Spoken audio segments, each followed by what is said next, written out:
training today, okay? So this is gonna be groups of 2 people. So I got me and her to do the examples of everything that we're gonna be doing today. So for this, we are practicing power. So you can't have power without strength and speed. So today we're going to be working on speed, because a lot of power lifters and people that are high endurance and stuff like that, they always overlook the speed aspect and just try to maximize their strength. That will maximize your strength, but you will not be powerful if you do not have speed with it as well. So today we're going to be working on our speed, but we're not going to be hindering our form or anything like that. We're going to be doing some very quick and precise movements with bench, pull-ups, deadlifts, squats, and sprints. So how this is going to work, there's going to be 6 stations, 1 for bench, burpees, pull-ups, squats, deadlifts, and sprints. So we're just going to be going through those stations, but in theory, if we have more people here, there will be 6 stations with 2 people at each, okay? But first, we're going to do our warm-up. This is going to consist of 30 neck rotations, 30 arm swings, 30 shoulder rotations, 30-second bear crawls, 30-second lunges, 30-second swimmers, 30-second squat benders, and 30 hamstring stretches. Okay, so after you've done your warm-ups, we're ready for the very first station. Our very first station is going to be bench. Now, we should be doing this with a barbell, but due to access of equipment, we're going to be doing this on a machine. So one person is going to be on the bench for a minute, and they're going to do as many reps as possible, as quick as possible. So this is actually pretty good with the machine if you have somebody that is not entirely ready for a barbell. Machines are a very good piece of equipment to keep you in good form. We're not going to be getting our glutes off the seat. We're not going to be whipping our shoulders. We're not going to be doing any improper form. And a machine is good for that, but like I said, we would try to be on a barbell, okay? As soon as form starts to go away, you want to stop your person and you want to help them out and make sure that they're staying in the right form, okay? So we're going to go ahead and try this for 1 minute. So go ahead and do as many reps as you can, as fast as you can. And as soon as you start giving out, I'll try to help you get up to some weight, okay? So go ahead and start.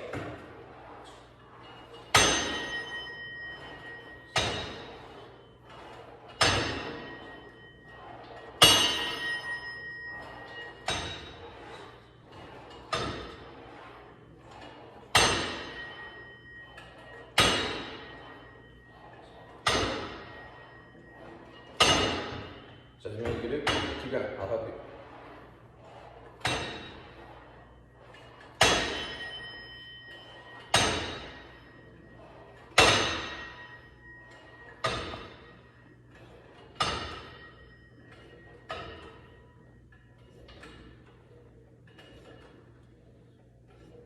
And stop. Okay, so we did 1 minute of bench. She did them as quick as she could. If you notice on most of these exercises, not every single one of them, but most of these exercises, you can help out your person, okay? So we're just trying to get as many in as humanly possible, okay? So you go ahead and stand up.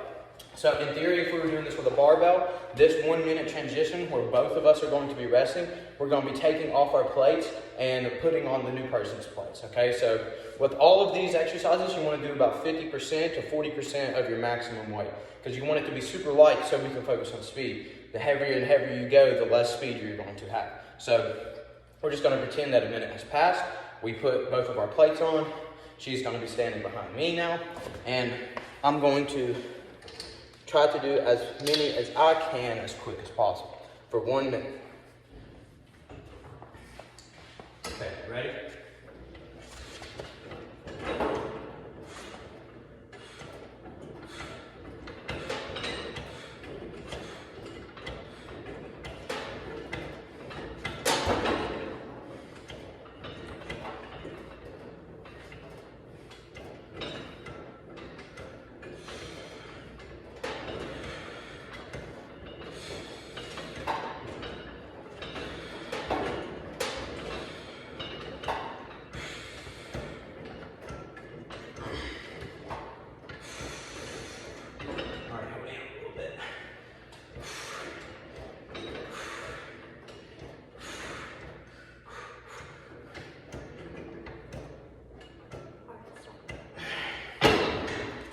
Okay, so now we're gonna do another 1 minute rest where we switch out weights again.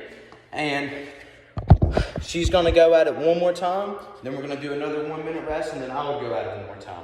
After 2 rotations of one station, we're going to go to the next one. So I'm gonna show you 2 or 3 more examples of the exercises and how you can help your person out. Because like I said, you just want to get that speed down, keep good form. So that's why you have a partner, is so they can help you with your form and help you get more weight. Okay, so the next station that we're going to be doing is the pull-up section. What would be next in the actual exercise program would be burpees. But there's no way for the person to help you with your burpees. That is solely up to you. Once your form starts going down, you're just going to drop down to your knees instead, okay? So for the burpees, you do your jumps, and then if it starts getting too hard, don't do jumps, just stand up, drop, and then if that starts getting too hard on your legs or your chest, you're going to drop down to your knees to do your push-up, okay? So that's just up to you. Do that as fast as you can. This is mainly consisting of a machine or a barbell, and then transition into a calisthenic state. But the next thing that she can help me with for this is the pull-ups. Now I'm going to show you how someone can help you with this. So let's say we just transitioned to this station, okay? So we set the timer for 1 minute. I'm going to grab the bar, and I'm going to do as many pull-ups as I can, as quick as possible without getting out of form. Now, when you're doing these, you don't want to be whipping your back. You don't want to be swaying and pulling up like that. You want to keep straight in line. So I'll go ahead and show you a couple fast. Okay, so once I say, hey, I need some help, she's going to come behind me. She's going to grab my feet, and then she's going to assist me with the pull-ups. So that way, I can get as many in as possible. So we do that for a minute. We take another 1 minute rest. There's no weights to be transitioning, but we're still gonna get that 1 minute rest between us both. And then she's going to hop on there. She's gonna do her pull-ups as quick as possible. And as soon as she says, help me, I'm going to grab her feet and I'm going to help her and assist her, okay? After you're done with the pull-ups, we're going to transition to the other station. The next is squats. Again, in theory, we're going to be having a barbell, but due to lack of equipment, we have dumbbells here. So you're going to get on your rack, and the person is going to stay behind you and assist you. So I'm going to do as many squats as I can, as fast as I can, and then when I say help me, she's going to put her hands under the barbell and help assist it up. Now, it should be relatively lightweight, so that person behind you could probably, curl about 30 or 40 pounds. That's going to take a lot of weight off your back and help you press up, okay? So I would be on there for 1 minute. Then we'll both rest, change plates, and then she would get on there, and then I would assist her. Now that is the last exercise that you can physically help. But the whole point of this tag team training is, regardless of the exercise, you have somebody there that is watching you the whole time. They're going to be motivating you, telling you if your form's going out, giving you some advice as you're going through, and some motivation. So even though you can't physically help somebody on every exercise, you can still help them mentally and help them with their form. The last 2 exercises are ones that your partner cannot physically help you with. So what we're going to be doing is our deadlifts. Now, if you want to use a hex bar over a barbell, that is perfectly fine. Again, this is all for speed, and we're just working on our power, okay? So hex bar or barbell.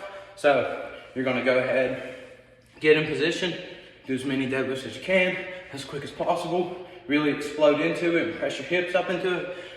Once you start to decline in your speed, instead of the person assisting you, because there's really no way to assist, they could stand in front of you and help you deadlift it, but I don't recommend that. What I would recommend is either taking some plates off or just taking a couple seconds rest and then going back at it again. They're going to be there motivating you and helping you with your form. Once you're done with deadlifts, 1 minute on, 1 minute off, 1 minute on, 1 minute off, we transition to the other station. In the other station, you can either bring outside. If you have a turf or a track, we're going to be doing sprints. Now, you can't sprint for 1 minute. So what you really want to focus on is going out as hard as humanly possible, and then bring it back down for around the 15-minute mark. And again, you're going to be there with your partner. You're not both going to be doing it at the same time. So around 15 seconds, you're going to say, hey, slow down. Around 50 seconds, you slow down just a little bit. Around 20 seconds, say, all right, kick it, push it, and go ahead and do another very hard sprint. Because you can't really sprint for 1 minute. So try to do it in a little bit of cycles. If you want to run as hard as you can for just 1 minute straight, go for it. But there's different ways to go about the sprinting. So take it outside, take it on the turf, do anything like that. But once you go through all 6 rotations, you are done. We're not going to repeat any stations, so you can solely focus on what the task is at hand. If we were to do 1 cycle of each, you really wouldn't be able to focus and you'll be tired by the time you get to the other station. So just 1 full rotation and then you are done. So after that, we're going to do our cool down. Once every single station is finished, we're all going to collectively get together and we're going to do a cool down stretch. So we worked a lot of legs, we worked a lot of upper body, so it's going to be a full body stretch. So we're going to do 30-second calf stretches on each side. We press up against the wall and stretch your calves. Then we're going to do a 30-second hamstring stretch on each side. We're going to do a 30-second tricep pull, a 30-second bend and reach, and then 30-second butterfly stretch. And then also, if you got other muscle parts that are very tight or hurting, so like say your chest really got it today, so you can do some stretches or anything like that. That's entirely up to you, but that's what we're going to be doing as a group.